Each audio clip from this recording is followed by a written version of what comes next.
Buenas noches, estimados estudiantes de Derecho, abogados, docentes y público en general. Mi nombre es Freddy Jesús Aburto Tasaico y en esta oportunidad estaré en calidad de moderador de la espectacular ponencia que recibiremos el día de hoy por parte del doctor Dante Cervantes Anaya, contando con el magistral tema académico Principios de la potestad sancionadora administrativa. Cabe precisar que el ponente el día de hoy es egresado de la Facultad de Derecho de la Universidad Nacional de San Agustín, ha realizado maestría en Derecho de Trabajo y Seguridad Social en la USSM, es doctor en Derecho con estudios presenciales en la Universidad Nacional de San Agustín, además que es docente de la propia universidad en la Facultad de Derecho en el Departamento Académico de Derecho Público. Recordarles a todos los participantes que deben de registrar su asistencia a través de la plataforma de Facebook o Zoom.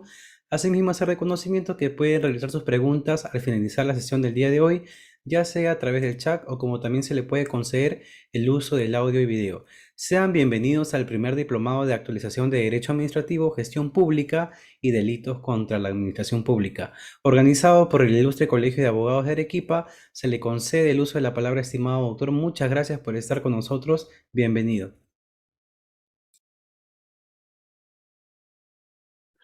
Muchas gracias, muy buenas noches con todos.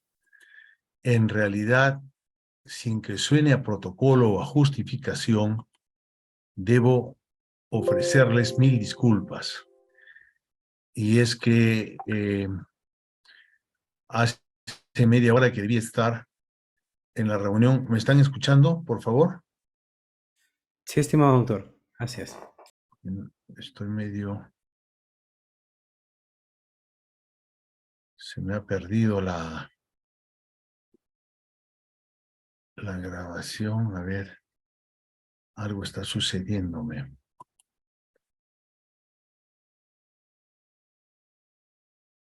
Les,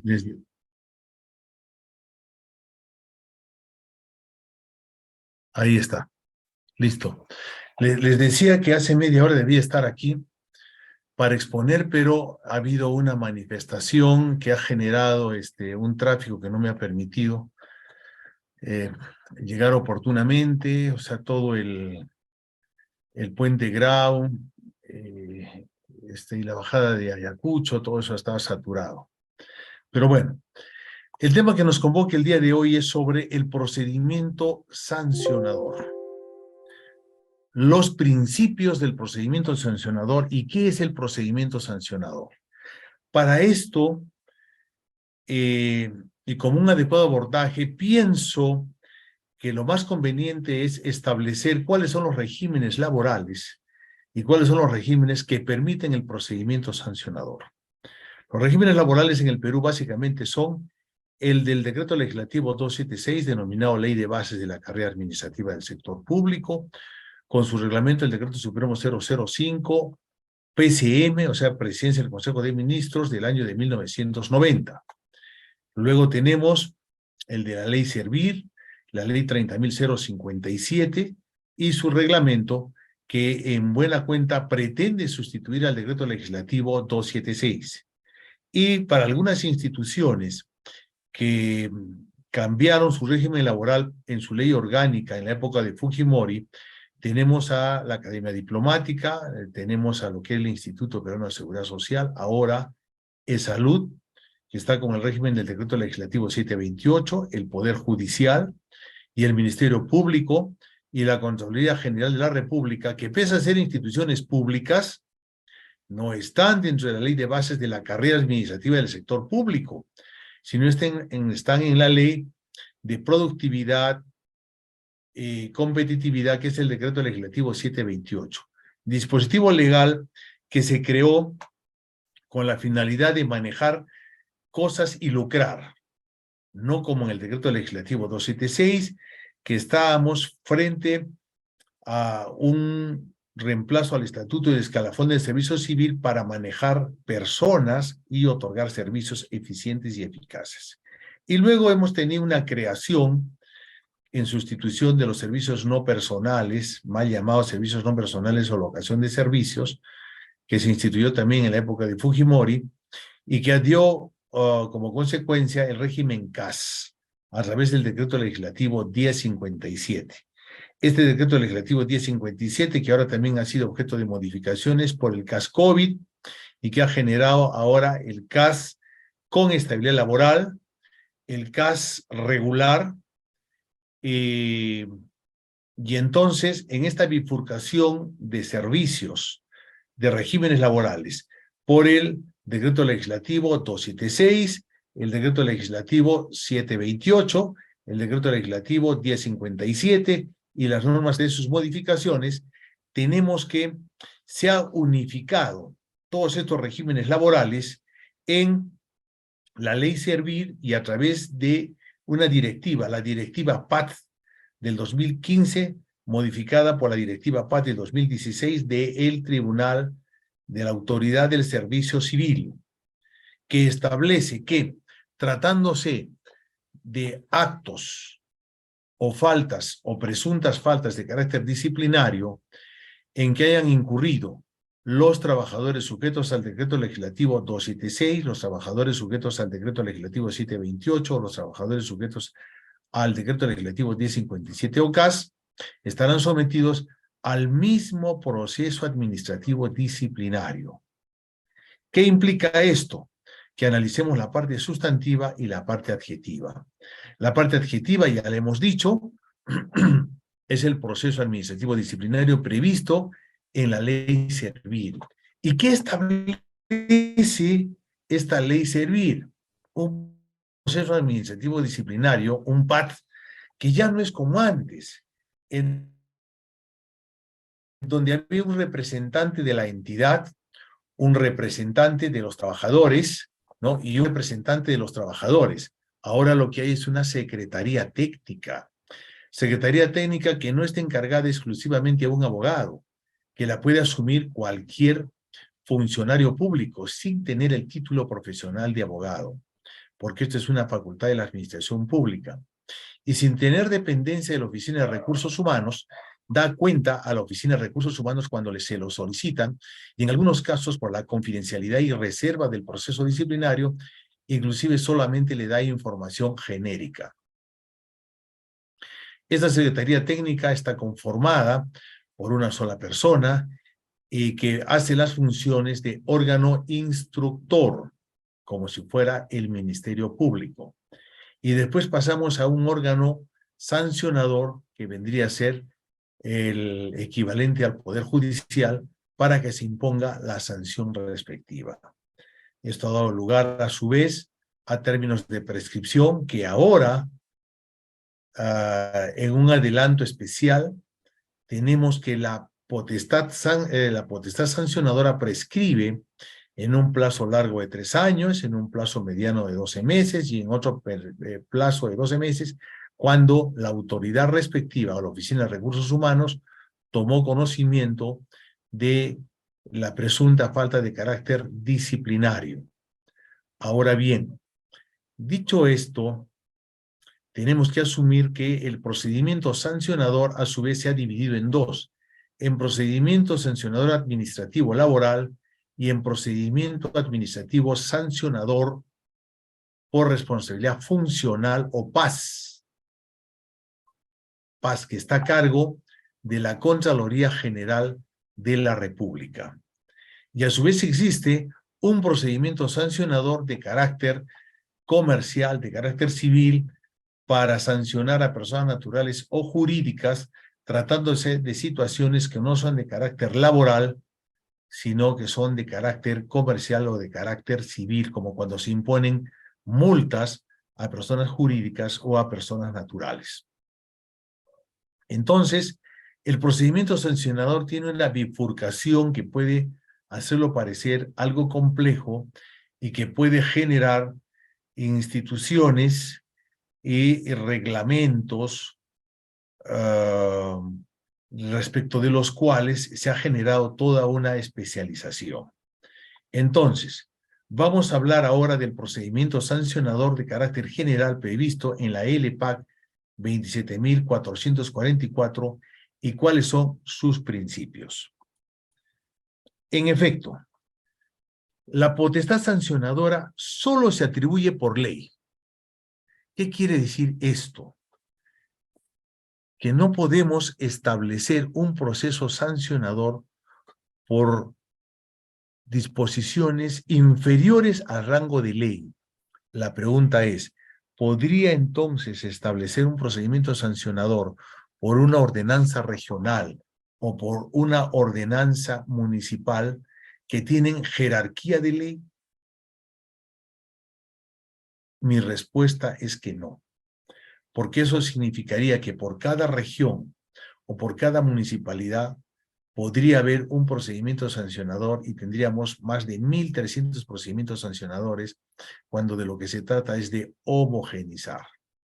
Y esta homogenización la tenemos a través efectivamente de la LPAC 27.444. Esta 27.444, ¿no?, efectivamente dice que las conductas sancionables solo se atribuyen por ley. O sea, dos elementos fundamentales.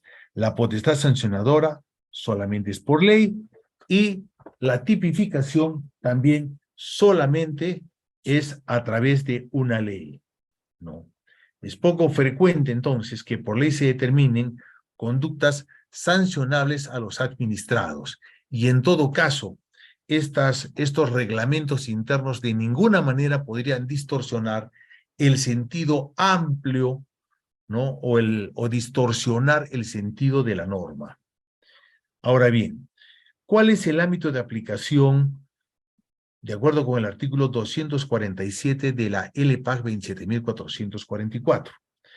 El inciso 247, el inciso 247, literal 1 dice: las disposiciones del presente capítulo disciplinan, fíjese la forma como se aborda el tema, ¿no? Disciplinan la facultad que se atribuye a cualquiera de las entidades para establecer infracciones administrativas y las consecuentes sanciones a los administrados.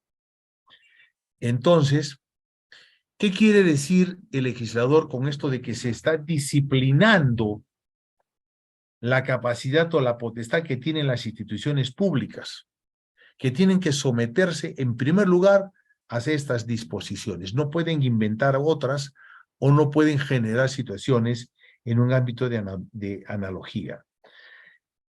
Continúa expresando que las disposiciones contenidas en el presente capítulo se aplican con carácter supletorio. Entonces, este capítulo tercero es uno de carácter supletorio a todos los procedimientos establecidos en leyes especiales. Entonces, ¿hay una ley especial que establece sanciones y multas a personas naturales y jurídicas en las municipalidades? Sí.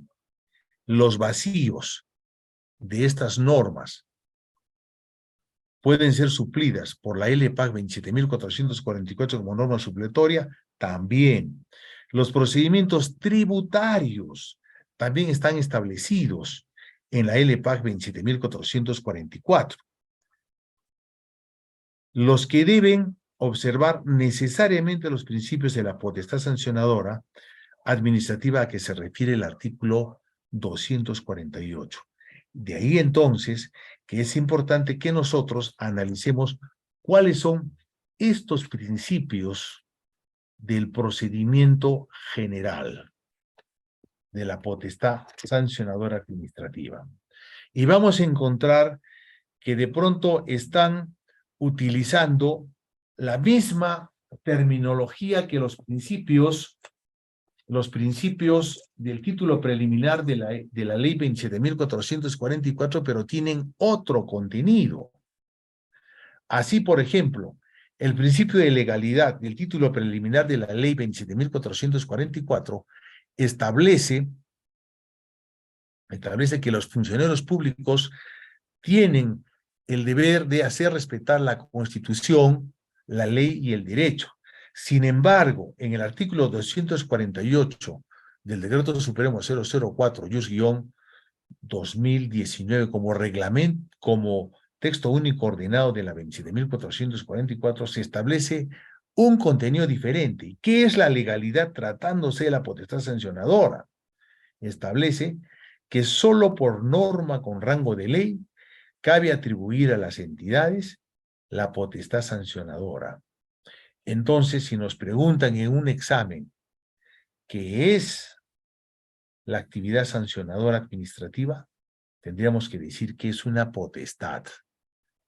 No es una facultad, no es una obligación, no es un deber, es una potestad, según lo redactado por el legislador.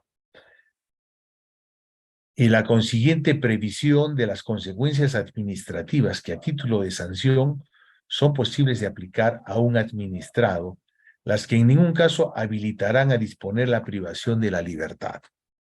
Y entonces acá nos separamos de la función jurisdiccional. Solamente los jueces pueden disponer de la libertad de las personas. En el procedimiento sancionador administrativo podemos imponer multas, podemos limitar facultades, pero de ninguna manera privar de la libertad. Entonces, ese viene a ser el principio de legalidad. Primero, que debe haber una norma. Es decir, que si no hay una norma que establezca con anterioridad una potestad sancionadora, no me pueden sancionar. Y luego, que esta potestad sancionadora nada tiene que ver con la privación de la libertad. Por eso es que hay impunidad en muchos aspectos, porque uno de los valores importantes, además de la vida, es la libertad. Pero si no se puede coactar la libertad, entonces estamos frente a un procedimiento sancionador bastante, digamos, like, ¿no? Luego tenemos el debido procedimiento. O sea, no estamos hablando del debido proceso, sino del debido procedimiento, que establece que no se pueden imponer sanciones sin que sea tramitado el procedimiento respectivo, ¿no? El debido procedimiento implica que la flagrancia o cualquier circunstancia que implique la identificación, confirmación o con lo que sea de una conducta reprochable, típica y prevista para sancionarse en un procedimiento sancionador no es suficiente, ¿no? Tiene que haber un procedimiento respectivo donde se garantice el derecho a la defensa, donde se respeten las garantías del debido procedimiento. ¿Y cuáles son esas garantías del debido procedimiento? Son los vías y los caminos de los que pueden hacerse valer los funcionarios públicos, la administración pública, para sancionar a un administrado, quien además tiene la carga de la prueba. Es decir, la inocencia no tiene por qué acreditarla el administrado. Es el funcionario público el que tiene la carga de la prueba, es el que tiene que acreditar que se trata de un hecho típico, que se trata de un hecho vigente, que no hay caducidad y que no hay prescripción, adelantando que la prescripción ahora, de acuerdo con la LPAC 27.444, se debe establecer de oficio. Antes, lo único que podía establecerse de oficio era la caducidad. Ahora no. La prescripción es una obligación de la administración pública de hacerla valer de oficio, sin que ello signifique impunidad, porque a los que han generado esta prescripción habría y tiene que abrirseles un proceso disciplinario y ellos tendrían que pagar las consecuencias de esa prescripción en sede administrativa. Entonces, el debido procedimiento implica que regule el ejercicio de la potestad sancionadora, debe estar establecido, ¿no?, con dos órganos distintos, un órgano instructor y un órgano sancionador. Me parece que en la primera sesión académica que tuvimos, hubo una pregunta respecto a si la Contraloría General de la República estaba bien que tuviera las dos fases, la fase instructora y la fase sancionadora, tratándose de los PAS, ¿no? Y ahí convinimos en que eso no estaba bien, a pesar de que la Contraloría General de la República como institución de control es diferente al Tribunal de la Contraloría General.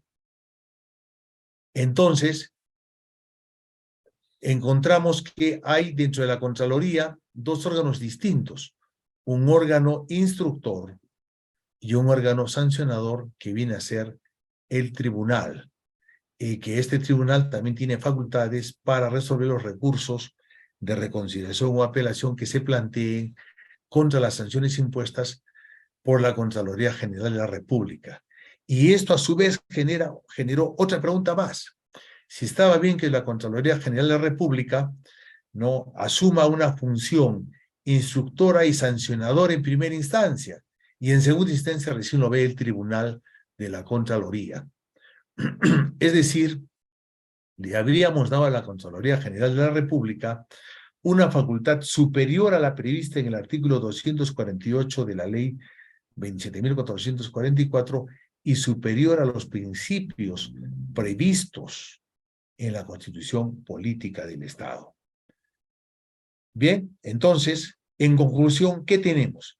El debido procedimiento implica el respeto de las garantías a favor del administrado y a su vez que exista una fase instructora y una sancionadora, encomendándolas, fíjense, encomendándolas a autoridades totalmente distintas, autoridades distintas. Ahora, esto tiene una trampa semántica, porque la Contraloría me puede decir, sí señor, yo he encomendado a la fase instructor y sancionador a autoridades distintas, pero usted sola es la Contraloría, totalmente la Contraloría, y como tal tiene funciones y delegaciones previstas por la Constitución Política del Estado que usted está manipulando con la finalidad de tener un exceso distorsionado de facultades de sanción. Ahora pasemos al principio de razonabilidad. Y para esto le vamos a dar una lectura exegética al inciso tercero del artículo 248. Establece, las autoridades deben prever que la comisión de la conducta sancionable no resulte más ventajosa para el infractor que cumplir las normas infringidas o asumir la sanción. Estamos hablando, ¿no?, de prever que la comisión de la conducta sancionable. ¿Y qué pasa con la omisión de la conducta sancionable? ¿Qué pasa cuando por omisión hemos generado un problema en la administración pública? ¿Qué pasa con esto? ¿O debemos entender que cuando el legislador redactó este principio de razonabilidad y dijo que se deben prever que la comisión de la conducta sancionable, ahí en la palabra comisión estaba también integrando la parte de la omisión? Tratándose del procedimiento sancionador, que son las matemáticas del derecho, me parece que no podríamos interpretar, ¿no?, en contra del administrado o en contra del trabajador, y no podríamos hacer aplicaciones extensivas o analógicas. Es textual, es literal. Solamente se trata de la comisión, no de la omisión. Repito, ¿qué se entiende por razonabilidad? Que las autoridades deben prever que la comisión de la conducta sancionable no resulte más ventajosa para el infractor que cumplir las normas infringidas o asumir la sanción. Sin embargo, las sanciones a ser aplicadas deben ser proporcionales al incumplimiento calificado como infracción. Bueno, en este estado de la lectura exegética, yo quiero conversar con ustedes, quisiera hablar de lo que se llama el delito invisible. Sí.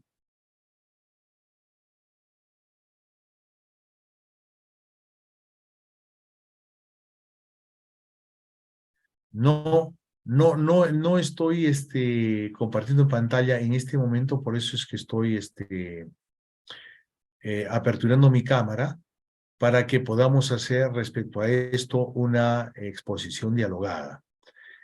Porque los que me están escuchando son mayormente abogados que trabajan con administrados y con trabajadores, o de repente son funcionarios de la administración pública, y vamos a tocar un tema bastante sensible el tema referente al delito invisible y yo diría incluso a la falta muy grave invisible. ¿A qué me refiero? Hagamos una hipótesis. La autoridad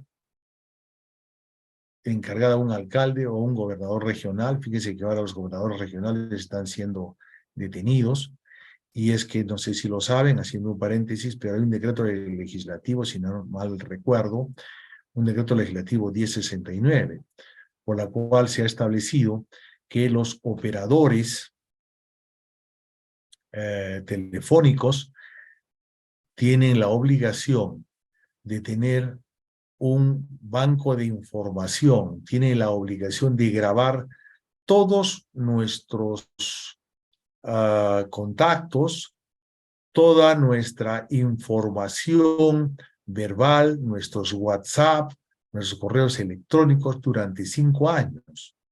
Y se dice que inclusive el año pasado un operador telefónico ha vendido en 3.9 millones la información que tenía. Ahora, ¿qué implica esto? Implica que la Policía Nacional puede acceder en cualquier momento a la conversación, a los WhatsApp y a las comunicaciones que nosotros tenemos con cualquier persona sin autorización del Poder Judicial y sin participación del Ministerio Público. Lo pueden hacer directamente. ¿Y esto qué implica? Implica que nosotros ya no tenemos privacidad. ¿Qué implica? Que la Policía Nacional puede ingresar a cualquier conversación que se tenga por parte de narcotraficantes, por parte de gente que esté muy al margen de la ley e identificar lo que están diciendo. Entonces baja la información y por eso los operativos que estamos teniendo. Entonces un gobernador regional que está conversando, por más que lo haga en clave o de manera simulada, y que está cometiendo falta grave disciplinaria, invisible o delito invisible, entonces ahora puede ser suficientemente monitoreado por la Policía Nacional. Ahora, que esto sea inconstitucional porque colisiona con el derecho a la privacidad y la dignidad de la persona es otro elemento y será motivo de repente de trabajos de investigación académica como tesis de maestrías y doctorandos. Yo les digo esto porque participé en un grado profesional en un grado académico de maestría donde se ha hecho un estudio en la UNSA al respecto y se ha llegado a conclusiones bastante importantes. Entonces, ¿de qué trata el delito invisible?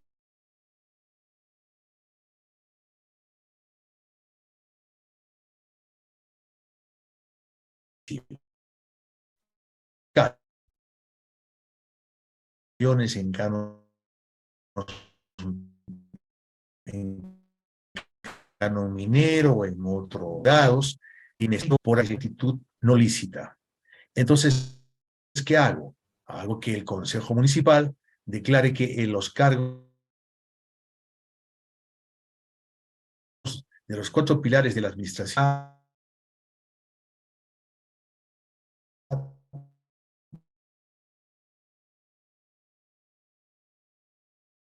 de tesorería, abastecimientos, no son de carrera, no necesito. ¿Y a quién traigo? A gente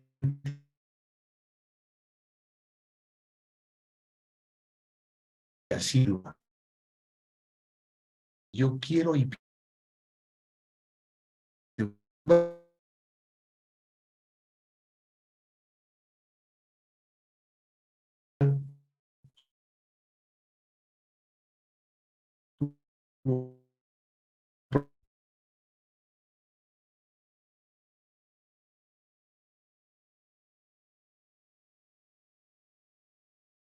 circunstancias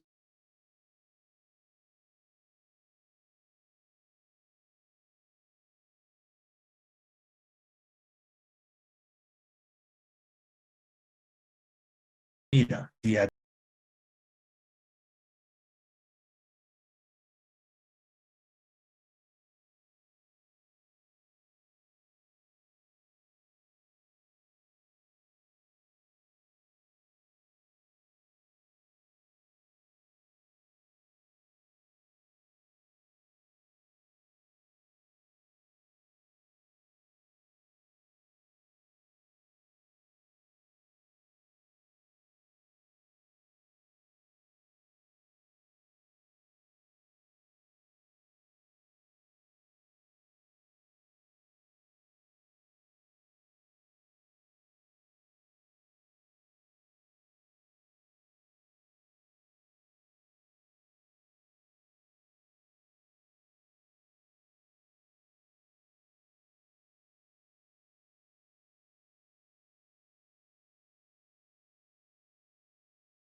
resulta muy singular que precisamente cuando está hablando de este delito invisible, hayamos tenido problema, este problema de comunicación.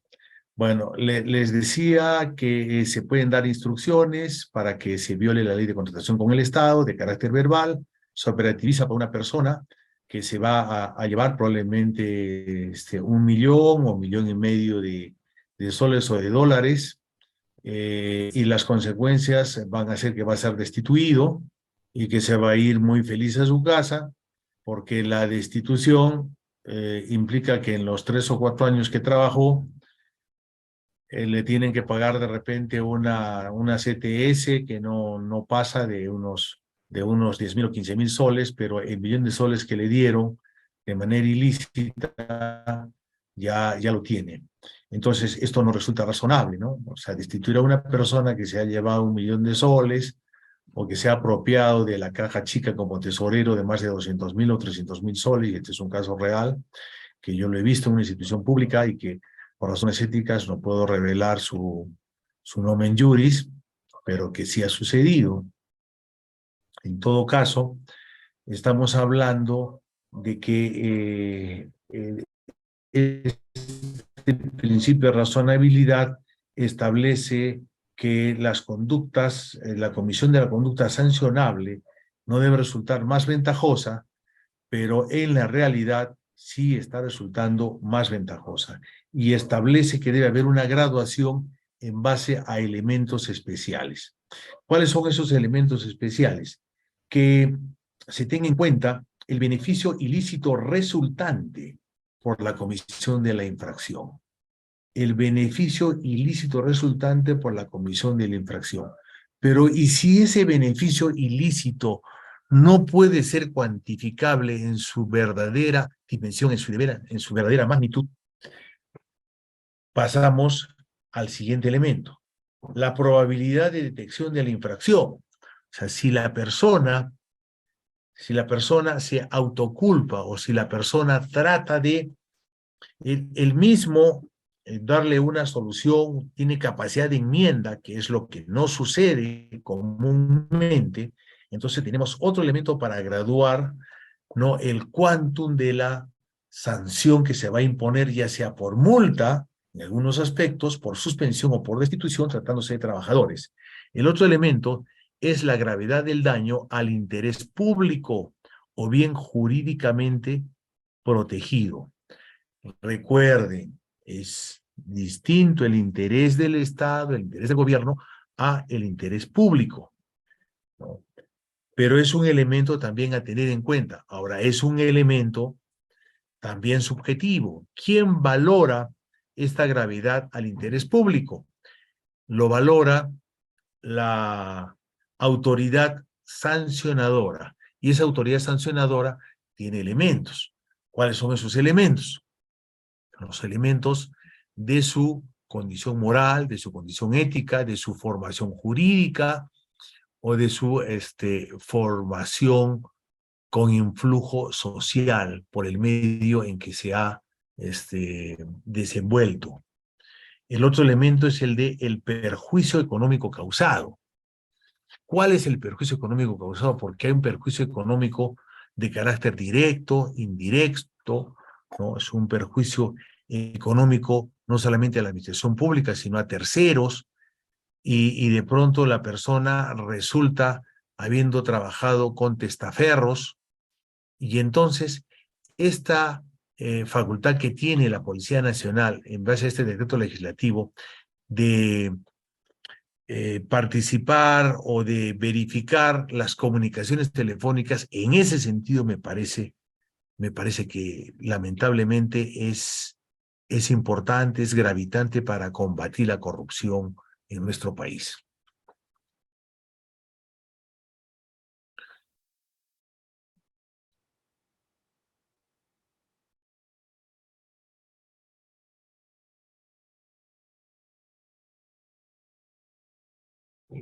Bien, pasemos al otro elemento, al otro criterio importante para graduar una sanción disciplinaria, ¿no?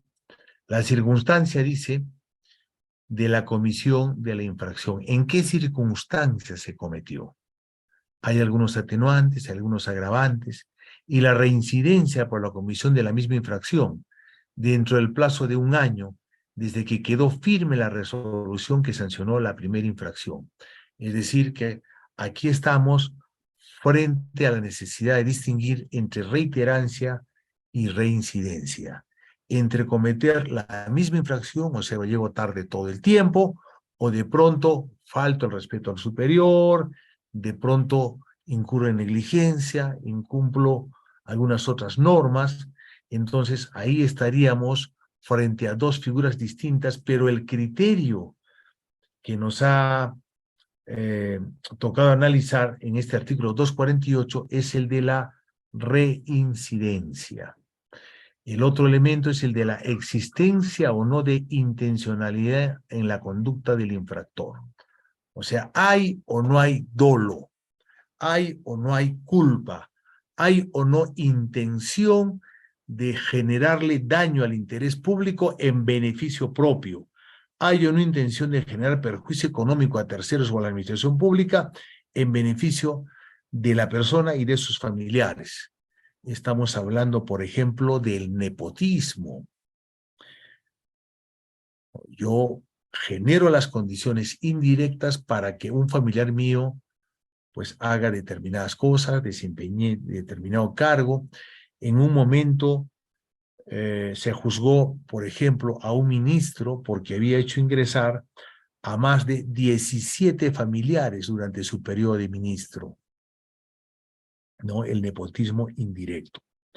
Ahora vamos a pasar ya no a criterios de graduación de la sanción con la finalidad de generar una sanción razonable, que por supuesto por la realidad ha sido totalmente superado, ¿no?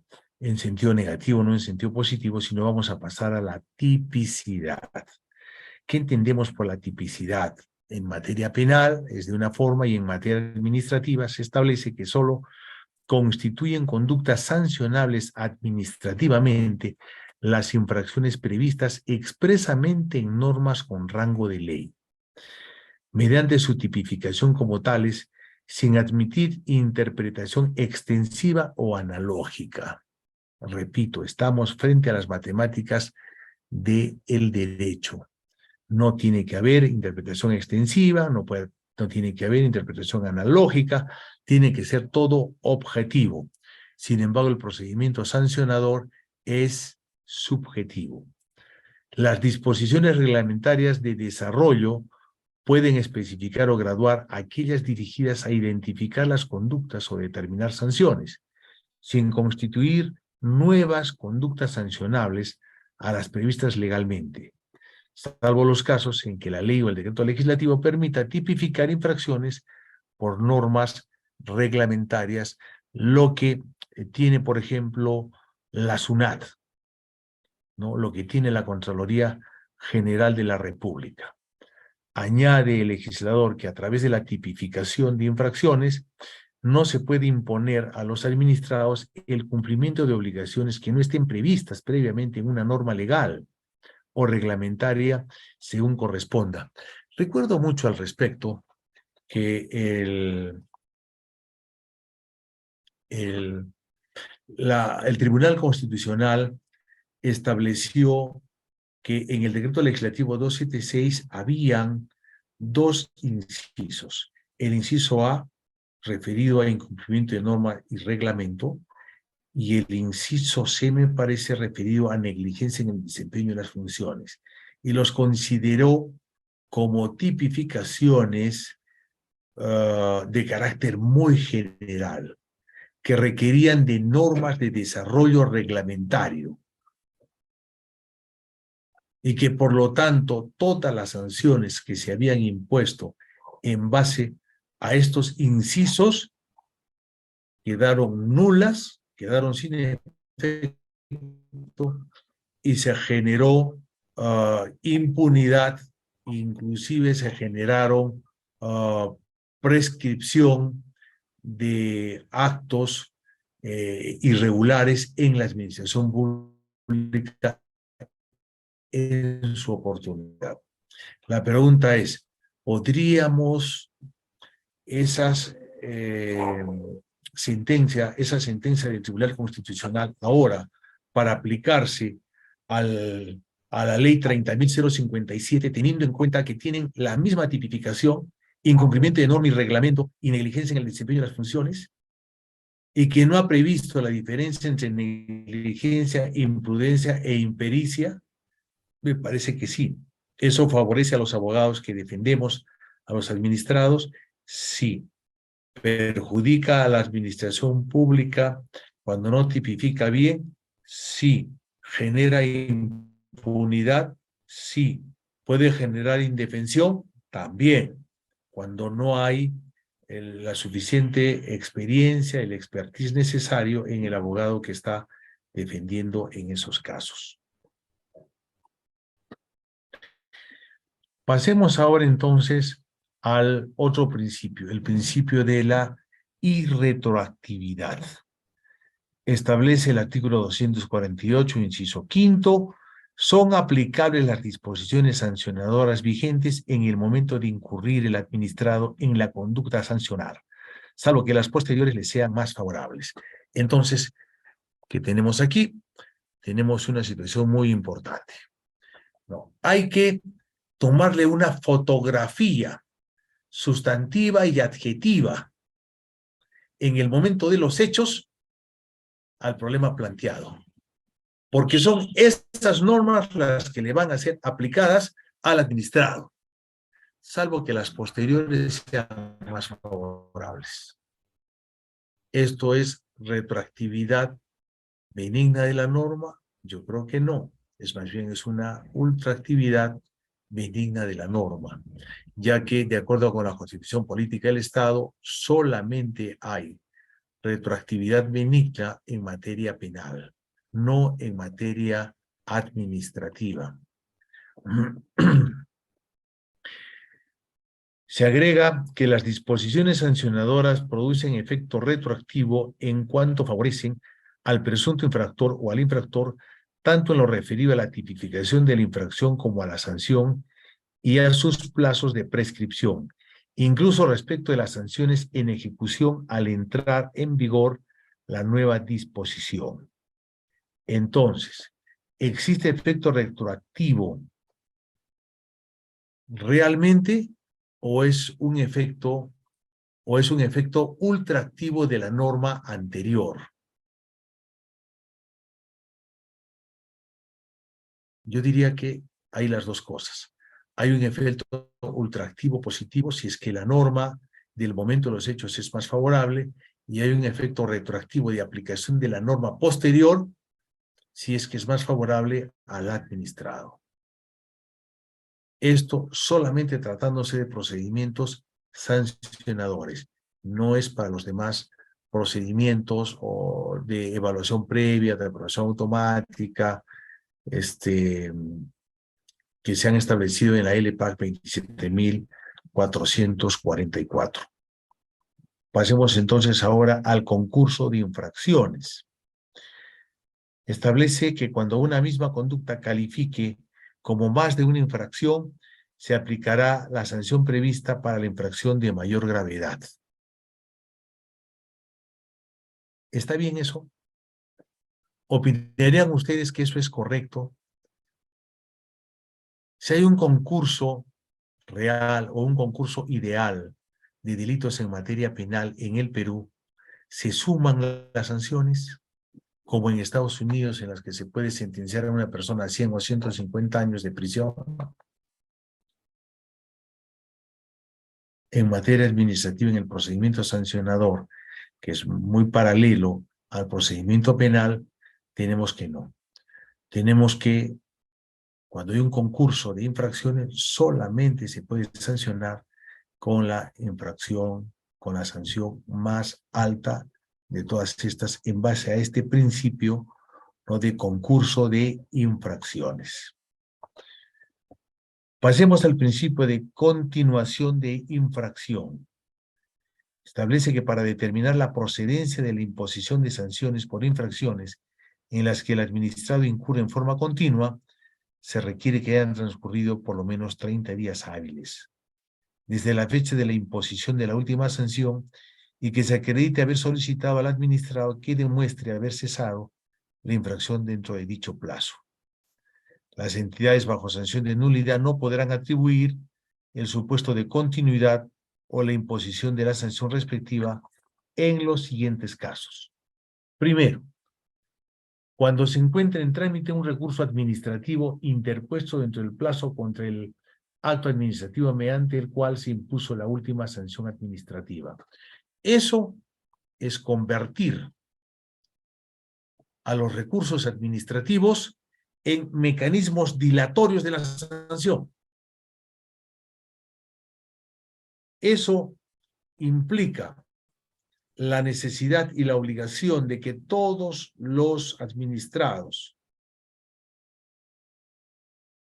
que por alguna razón no quieran cumplir la sanción, por ejemplo, en contratación con el Estado, entonces van a tener un mecanismo para suspender la ejecución de esa sanción tratándose de este elemento.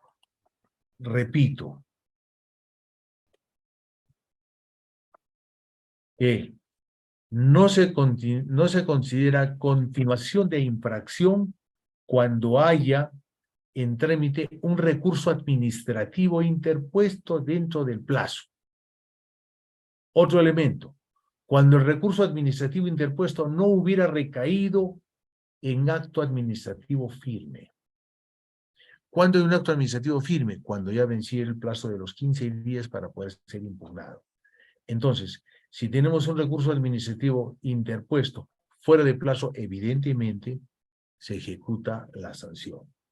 Otro aspecto que hay que considerar, cuando la conducta que determinó la imposición de la sanción administrativa original haya perdido el carácter de infracción administrativa por modificación en el ordenamiento, sin perjuicio de la aplicación del principio de irretroactividad que se refiere el inciso quinto que ya hemos comentado. Al principio, sobre el particular, les planteo el siguiente ejemplo. ¿Qué pasa con una persona que incurrió en una infracción de tránsito por manejar en estado etílico y hasta se dio la fuga? Y pasaron más de 6 años y no le notificaron con la sanción de sanción, con el acto administrativo, con la resolución de sanción, ¿no? Y ahora el Ministerio de Transportes y Comunicaciones lo quiere hacer. Lo hace y lo notifica. Habría perdido ejecutoriedad ese acto administrativo, ya pasaron más de 4 años.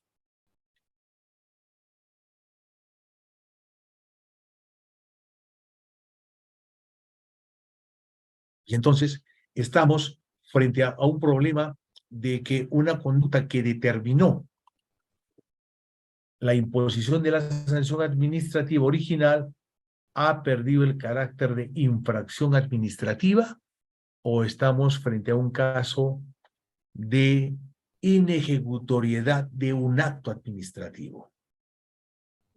Esto no lo ha resuelto ni la doctrina ni la jurisprudencia. Pasemos al principio de causalidad. Y es que la responsabilidad debe recaer en quien realiza la conducta omisiva o activa constitutiva de infracción sancionable. Pongo un ejemplo.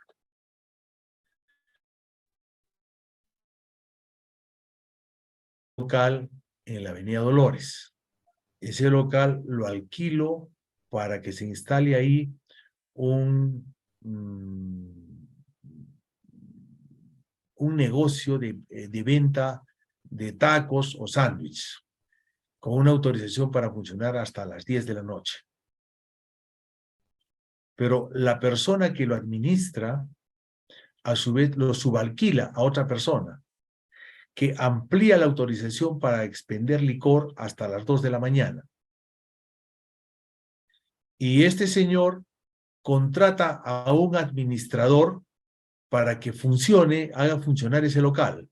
Este administrador efectivamente lo hace funcionar hasta las 2 de la mañana con arreglo a ley, pero a partir de las 2 de la mañana y hasta las 5, quiere hacerse una especie de horas extras para él y lo hace funcionar para él. Sin conocimiento de la persona que lo subalquiló, sin conocimiento del propietario y sin conocimiento de la persona que lo ha contratado. Pregunto, ¿quién ha cometido la infracción? ¿El propietario del establecimiento? ¿El que lo alquiló? ¿El que lo subalquiló? ¿El administrador del local? ¿O todos juntos? Estamos frente a una responsabilidad solidaria que solamente puede establecerse por ley de acuerdo con el Código Civil. Estamos frente a una responsabilidad compartida. Estamos frente a una responsabilidad objetiva o una responsabilidad subjetiva. De acuerdo con este principio, ¿quién sería el responsable? ¿Quién sería el responsable en el que debe recaer la conducta activa constitutiva de la infracción sancionable? ¿El propietario o el administrador, trabajador que hizo las cosas sin la autorización respectiva de quien lo contrató? ¿Qué hace la municipalidad? Constata el hecho, impone una sanción al local, por tanto al propietario, por tanto afecta al arrendatario y le pone un bloque de 1 tonelada de cemento para que no lo aperturen. ¿Cómo actuamos y cómo funciona ahí este principio de la causalidad? ¿Cómo lo manejamos? ¿Cómo lo abordamos? ¿Quién es el responsable de la conducta o infracción sancionable? Si vamos por la responsabilidad objetiva, el que tiene un objeto o un bien bajo su responsabilidad tiene la obligación de cautelar que se utilice correctamente.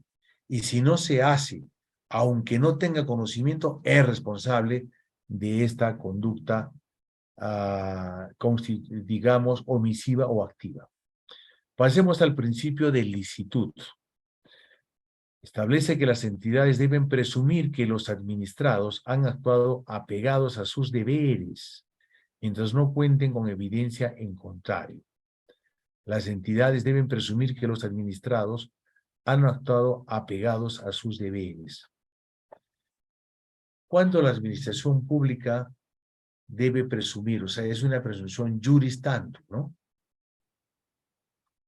Debe presumir que estamos actuando con arreglo, con apego a nuestros deberes. ¿Cuándo? ¿En qué momento? ¿En qué circunstancias? En el Perú, la inocencia se acredita.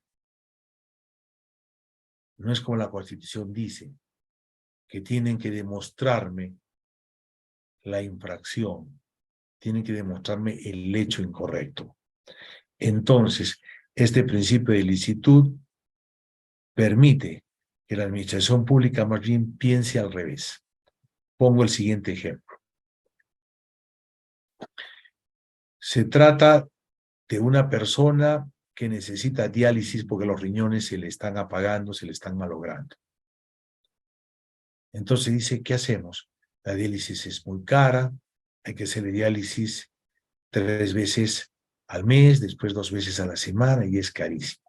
Lo vamos a asegurar como trabajador independiente, no se puede. Entonces lo vamos a asegurar como trabajador del hogar. Pagamos poco, lo ponemos como trabajador del hogar y lo hacemos atender después de 3 meses de que haya aportado. Y así la persona tiene más o menos unas 50 diálisis. Y después de 50 diálisis le van a hacer una inspección en su empleador y se dan cuenta que es una persona que tiene más edad que el empleador. Y se dan cuenta que es una persona que no podía haber sido trabajador del hogar. Y que no lo es y que todo ha sido una simulación. Entonces, hay una responsabilidad penal, hay una responsabilidad administrativa y una responsabilidad civil. ¿Pero por qué se ha llegado a eso? Por el principio de licitud, asumiendo que se ha actuado apegado a la ley. No, más bien por el principio de presunción por la presunción juris tantum. O sea, te creo que eres un trabajador del hogar en tanto te demuestre lo contrario. Pero ¿qué va a pasar? Que ya es una persona que tiene 78 años de edad, que no tiene ningún bien puesto a su nombre, lo mismo el empleador, y que cuando la Seguridad Social vaya a hacer las gestiones respectivas tanto en vía penal como en vía administrativa, no va a poder ni conseguir que se imponga una pena de detención, ni va a poder generar a través de la cobranza coactiva el embargo de ningún bien. Entonces, otro ejemplo de cómo la realidad está superando estos principios. Vamos al principio de culpabilidad. Y es que la responsabilidad administrativa es subjetiva, salvo en los casos que por ley o decreto legislativo se disponga la responsabilidad administrativa objetiva. Entonces, repito, la responsabilidad administrativa es subjetiva. Persigue a la persona, persigue al sujeto, infractor directo. Tiene que haber una disposición legal para que entremos a la responsabilidad objetiva en el ejemplo que les ponía, ¿no? De la persona que es propietaria del inmueble. Ahí les he puesto el ejemplo de una responsabilidad objetiva, cuando realmente el responsable es el que ha incurrido en este ilícito de actuar, en esta irregularidad de actuar fuera de la autorización que se le ha dado y de repente expendiendo, en el caso que les he planteado de la Avenida Dolores, expendiendo licor a menores de edad o licor que no está debidamente registrado, ¿no? De repente no es un whisky escocés, sino es un whisky hecho en Juliaca. Pasemos al llamado, el último principio denominado el non bis in idem. Recuerden que hay dos principios. El nem bis in idem, que establece que no se puede procesar por lo mismo dos veces, y el non bis in idem, que establece que no se puede sancionar por lo mismo dos veces. Al respecto, hay que recordar que si aplicamos el artículo 4 del Código Penal, se ha establecido que frente a una sanción administrativa y una sanción penal, prima la sanción penal por ser de carácter jurisdiccional. O sea, ¿qué tenemos? Se ha incurrido en la irregularidad administrativa invisible y se le ha destituido a una persona. Y vía reconsideración de la destitución se le ha bajado a una suspensión de 12 meses. Pero paralelamente se le ha seguido un proceso penal, que después de 5 años en el proceso penal, dice, le vamos a imponer una sanción de 6 años de prisión, y además una pena accesoria de destitución y de inhabilitación por 10 años para ingresar a la administración pública. Y entonces el administrador dice, no señor, non bis in idem, ya a mí me sancionaron con 12 meses de suspensión, ya lo cumplí y no me pueden sancionar 2 veces.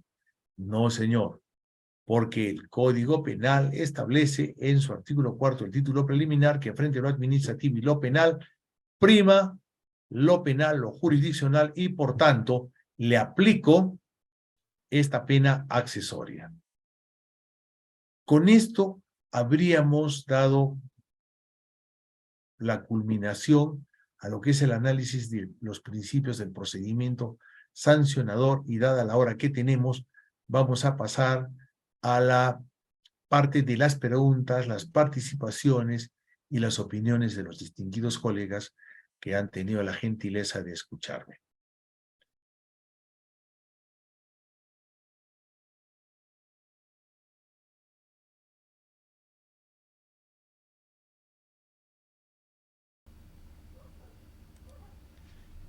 Listo, doctor. Tenemos la mano levantada de la doctora Rosángela. Le estamos solicitando que active su audio para que le haga la pregunta a usted, doctor.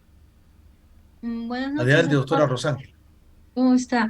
Una consulta. Por ejemplo, estas infracciones, la amonestación escrita, si bien es cierto, eso va a estar en el expediente, ¿no? del servidor, ¿es posible que si pasa determinado tiempo se pueda solicitar que ya se saque del expediente o eso ya es por siempre y para siempre? Gracias. Es una muy buena pregunta porque la rehabilitación estaba prevista en el decreto legislativo 276, que ha sido derogada en lo que es el capítulo de infracciones y de sanciones por la ley 30.057, la misma que en su reglamento establece también la figura de la rehabilitación. O sea, pasado determinados 2 años, se puede pedir, si es que no se incurrió en ninguna otra sanción, la rehabilitación y de esta manera que se borren esos antecedentes y se retire esta sanción de legajo de personal del trabajador. Sí se puede, sí es posible. También atendiendo a que el procedimiento sancionador es un procedimiento de medidas correctivas, o sea, de corregir hábitos o hechos por parte del trabajador. No es una medida ejemplarizadora como en el caso del ejército, ¿no? O de las Fuerzas Armadas. Es otro esquema mental el que tenemos. Muchas gracias, doctor Dante. Si hay alguna otra consulta, los micros están abiertos. Pueden normal, por favor, activar sus micros para hacer la pregunta al doctor. Doctora Ada, por favor. Doctor, buenas noches, compañeros Doctora Ada, todos. buenas noches, qué gusto de escucharla. Igual manera, doctor. No me quedó un poquito claro, no conozco mucho al respecto.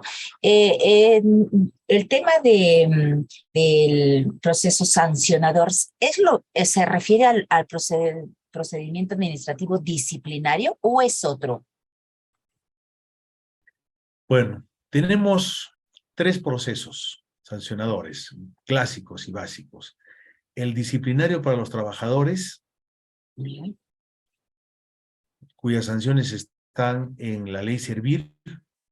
Ajá. El procedimiento sancionador por responsabilidad funcional a cargo de la Contraloría General de la República y el procedimiento sancionador de instituciones en contra de administrados que no son trabajadores de la administración pública. Eso que lo O vi sea, de el caso del derecho tributario, el caso del derecho municipal, en donde se imponen o limitantes o se imponen multas. Eso ya tenía Ahora, para estos 3 tipos de procedimientos, tenemos como norma supletoria disciplinaria de esta potestad la LPAC 27.444.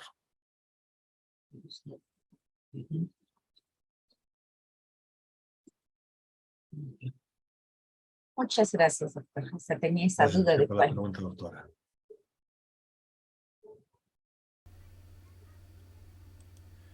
Muchas gracias, doctor. Si hay alguna otra consulta, los audios están habilitados para que puedan realizarla.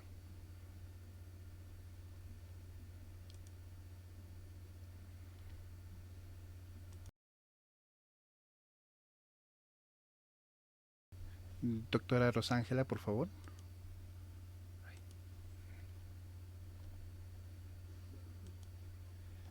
Su audio, doctora.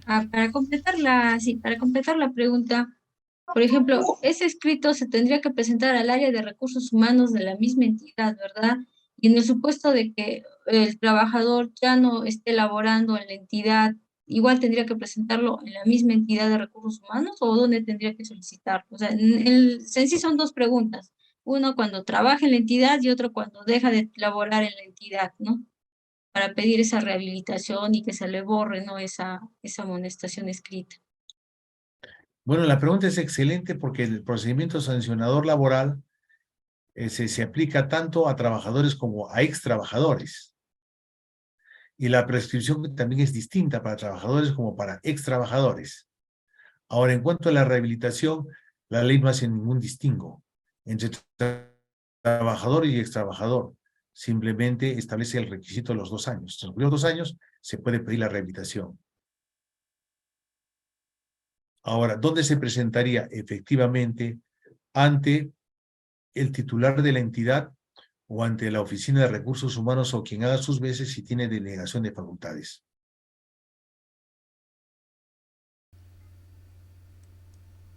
Muchas gracias, doctor. ¿Alguna pregunta más para el doctor?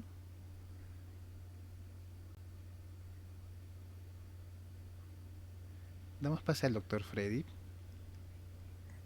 Hay una pregunta más de la doctora Lisette Sánchez. Le estamos pidiendo que por favor active su audio. Sí, buenas noches, gracias. Doctor, Buenas noches, agradecerle doctora por la Lisette. exposición. Buenas noches. Doctor, me queda una duda, no sé si podría ampliarnos un poquito más el tema de el procedimiento sancionador en el caso de los trabajadores, en razón de que muchas veces se ha visto que la Contraloría presenta algunos informes en referencia a los controles que puede ir realizando durante su función fiscalizadora. Y al mismo tiempo, ¿qué sucede, no? Si dentro de este informe que emite la Contraloría se determina que determinado trabajador pues, ha incurrido en una falta, sea civil, penal, y al mismo tiempo la Secretaría Técnica viene investigando al trabajador por una misma falta. ¿Cómo es que se trata este caso, no? Usted bien decía, a veces la Contraloría excede en sus funciones. ¿Nos podría aclarar un poquito más ese tema, por favor? Muchas gracias. No, gracias a usted por la pregunta, doctora. En realidad es importante establecer que hay norma expresa en el sentido de que cuando la Contraloría ingresa a hacer una investigación, todo lo que es el trámite de la Secretaría Técnica se suspende, se paraliza, se prioriza por la Contraloría. Entonces, aquí hay una colisión frontal entre lo que es el PAT y lo que es el PAS. Y le estamos dando prioridad al PAS, al trabajo de la Contraloría General de la República, precisamente por aplicación del non bis in idem.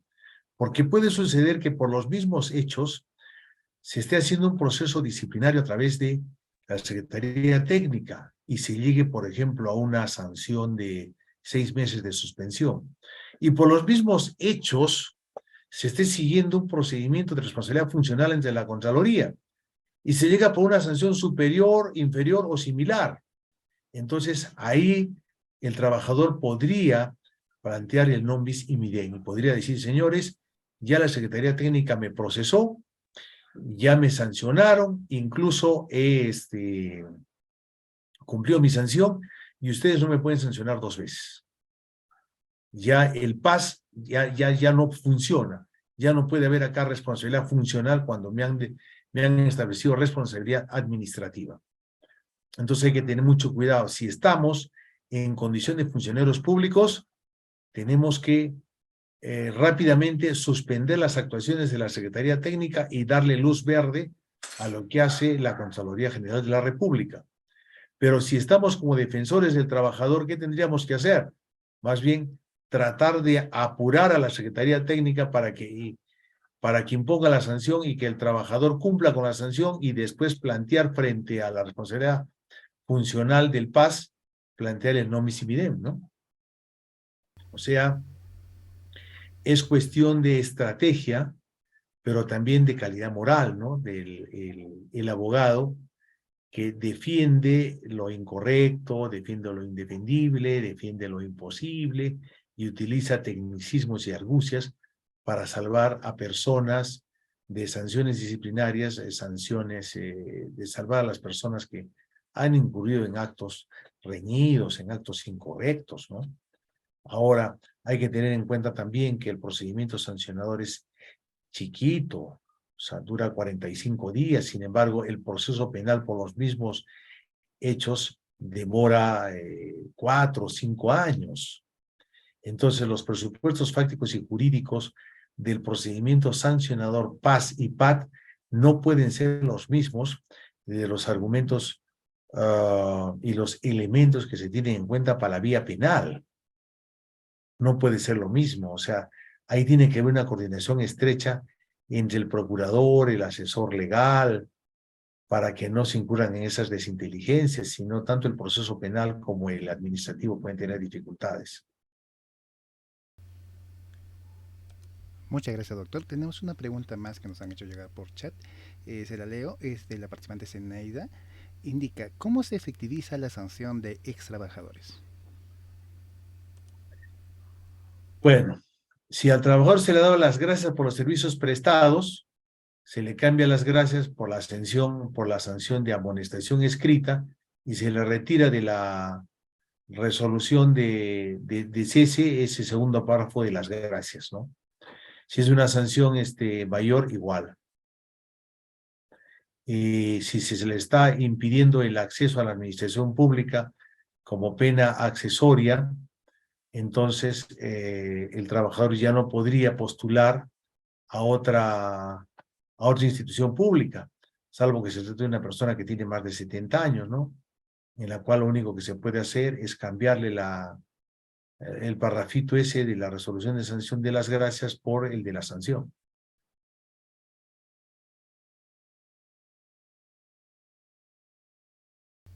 Muchas gracias, doctor. Muy amable por su respuesta.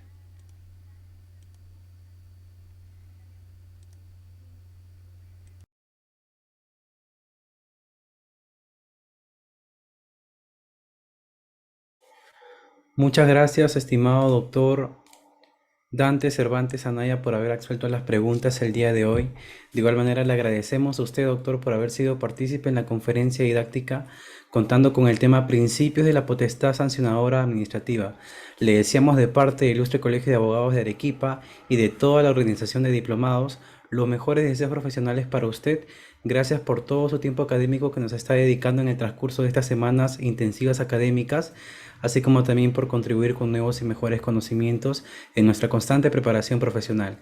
Con nosotros será hasta una nueva oportunidad. De mi parte, doctor, deseándole a usted una feliz Navidad y un próspero año nuevo, no sin antes, estimado doctor, realizar una captura de pantalla para que podamos tener el recuerdo y de esta manera podamos seguir contribuyendo con los participantes de diferentes diplomados.